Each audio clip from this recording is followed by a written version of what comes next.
오늘도 4월 19일 새날을 주신 하나님께 감사드립니다. 오늘 말씀을 어떻게 읽으셨습니까? 잘 읽으셨겠죠?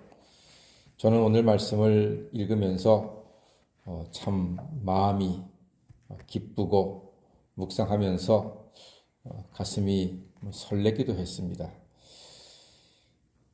하나님께서 원하시는 교회의 모습이 너무나도 분명하고도 확실하게 단순하게 드러나 있는 본문이었습니다.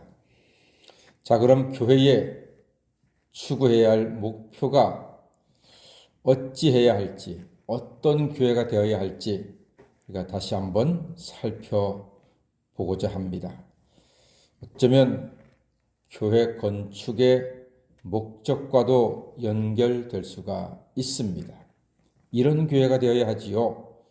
먼저 13절 말씀 한번 읽어볼까요? 다 같이 읽어보겠습니다. 시작. 내가 참으로 주를 위하여 계실 성전을 건축하였사오니 주께서 영원히 계실 처소로소이다 하고. 아멘. 주가 계실 처소이십니다. 교회는요, 주께서 영원히 계실 처소이십니다. 그러므로 교회 주인은 누구십니까? 하나님이십니다. 하나님이 영원히 계실, 하나님이 주인이신 곳이 바로 교회입니다. 그러니 하나님께서는 교회에서 드리는 예배를 기뻐 받으시고 예배를 통하여 예배드리는 백성들에게 한량없는 은혜를 풍성히 부어주시는 것입니다. 그래서 예배자가 하늘의 신령한 복도, 땅의 기름진 복도 받을 수밖에 없습니다. 왜냐하면 교회에 주께서 영원히 계시기 때문인 줄로 믿습니다. 그게 교회입니다. 그리고 16절 말씀 보니까 내 이름을 둘 만한 집 그랬습니다. 여호와의 이름을 둘 만한 집. 요즘은 그런 게 없지만 옛날에 문패가 있었지요. 집을 사면은 집주인의 이름을 밖에 걸어둡니다. 홍길동, 김계동, 이 집은 내 집이다. 문패를 탁 걸어놓습니다. 내 집이다. 교회 문패에 누구의 이름이 기록되어 있습니까? 하나님입니다. 하나님이 교회 주인이시고 하나님만이 교회 모든 주권을 갖고 계십니다. 17절 말씀에도 여호와의 이름을 위하여 그랬습니다. 여호와의 이름을 위하여 성전을 건축할 마음이 있었다는 것입니다. 18절 말씀에도 여호와의 이름을 위하여 내 아버지 다윗이 여호와의 이름을 위하여. 19절에도 내 이름을 위하여, 19절에도 내 이름을 위하여, 여호와의 이름을 위하여란 말이죠. 내 이름을 위하여 성전을 건축하리라. 20절도 마찬가지입니다. 여호와의 이름을 위하여 성전을 건축한다는 말입니다. 하나같이 교회는 여호와의 이름을, 하나님의 영광을 위하여 존재하게 된다는 것입니다.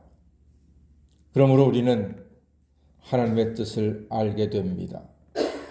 성전은 누구의 이름을 위한 것이어야 합니까? 하나님의 이름을 위한 것이어야 합니다. 교회는 누구의 영광을 위한 것이어야 합니까? 하나님의 영광을 위하여 교회는 설립되고 건축되어야 합니다. 오직 여호와 하나님의 이름만이 영광을 받으셔야 합니다. 목사의 영광을 위해서 교회가 건축되면요, 결국은 교인이 상처받고 교회를 떠나고 은혜도 떠나고 기쁨도 소멸하게 됩니다. 오직 여호와 하나님의 이름만이 교회를 통해서 높임을 받고 영광을 받으셔야 할 줄로 믿습니다. 예루살렘 성전 본당의 크기는요, 100평 정도 됩니다. 본당 크기가. 그런데 지금의 교회들은 수천 평을 짓고도 자랑하지요. 물론 나름대로 하나님의 영광을 다 앞세우고 또 사람이 많아지니까 본당이 커져야 하는 것 당연합니다.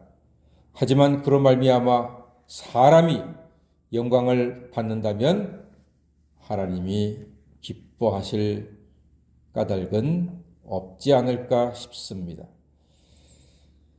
말로 하나님 영광을 말하는데 정말로 그렇다면 엄청난 돈으로 구제하고 개척하고 선교를 하는 것이 더 합당할 수도 있습니다.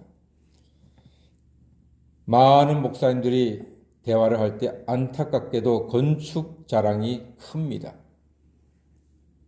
예전에 총회장 선거하는 일로 어떤 목사님을 만났는데 대뜸 저한테 하시는 말이 처음 보자마자 교회 건축했어? 교회 건축했어? 교회 몇 평이야? 꽤 유명한, 꽤 이름이 있는 큰 교회 담임 목사님, 은퇴하신 분인데 모든 목사를 그렇게 평가하더라고요. 교회 건축했어? 몇 평이야? 교인 얼마나 돼? 예산이 얼마야? 처음 보는 목사한테 그렇게 물으시는데 실망스러웠습니다. 아, 이분이 이런 분이셨구나. 실망스럽습니다. 궁금해도 그렇게 처음 보는 목사한테 대놓고 묻는다는 게 좀 의외였습니다. 사랑하는 여러분, 목사들은 목사 크기에 관심이, 교회 크기에 관심이 많지만 하나님은 교회 크기보다 믿음의 크기에 더 관심이 많은 줄로 믿습니다. 예수님은 말씀하셨죠. 부자의 많은 헌금보다 과부의 2렙돈에 더 관심이 많고 칭찬하셨습니다. 그게 예수님의 마음이셨습니다. 저는 정말로 감사합니다. 사람들은 크고 아름다운 교회와 비범한 설교를 하는 목사를 찾고 칭찬하지만 하나님께서는 작고 초라해도 지극히 평범한 저 같은 목사에게도 같은 은혜를 베푸시기에 하나님께 감사와 찬양과 영광을 돌려드립니다. 하나님의 말씀이 온전히 선포되고 귀중히 여김을 받는 교회와 목사에게도 하나님께서는 동일한 은혜를 허락해 주십니다. 성탄 노래 기억하십니까? 어릴 때 불렀던 탄일종이 땡땡땡 널리 널리 퍼진다. 저 바닷가에 사는 어부들에게도 탄일종이 울린다.